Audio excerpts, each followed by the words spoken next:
Hello everyone, lifestyle ইয়ার আরও একটি নতুন ব্লগে আপনাদের সকলকে অনেক অনেক স্বাগত জানাই। আশা করি সকলে ভালো আছেন, সুস্থ আছেন, সাবধানে আছেন।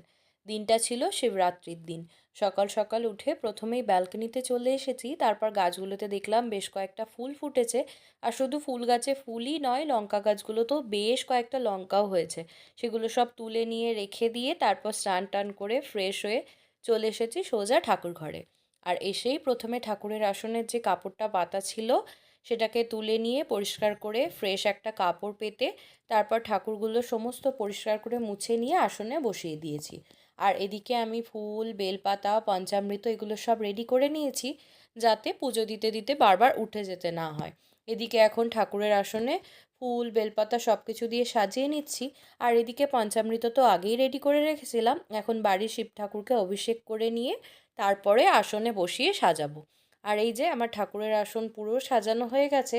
আর এই সবটা দিয়ে সাজানোর পর ঠাকুরের আসনটা যেন একেবারে পরিপূর্ণ লাগছে। দেখুন, পুজো তো হয়ে গেছে, এখন শুধু আরতি করাই বাকি রয়েছে।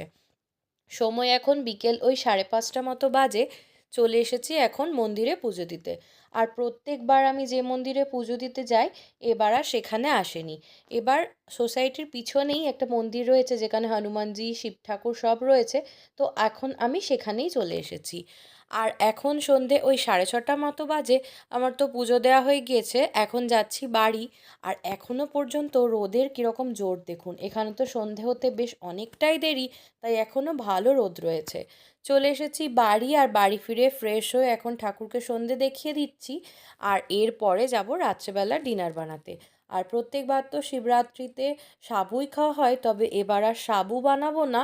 তাই এবারে বানিয়েছি সিমুয়ের পায়েস, সন্দক লবণ দিয়ে আলুর তরকারি। আর এখানে লুচিগুলো আগেই বেলে নিয়েছি, এখন একে একে শুধু ভেজে নিলেই হবে। চলুন এখন লুচিগুলো ভেজে ফেলি। আর এর সাথে সাথে আজকের এই শিবরাত্রির ভ্লগটাও এখানেই শেষ করছি। ভ্লগটা আপনাদের কেমন লাগলো অবশ্যই কমেন্ট করে জানাবেন। আর ভালো লাগলে একটি লাইক করবেন। সকলে ভালো থাকবেন, সুস্থ থাকবেন, সাবধানে থাকবেন।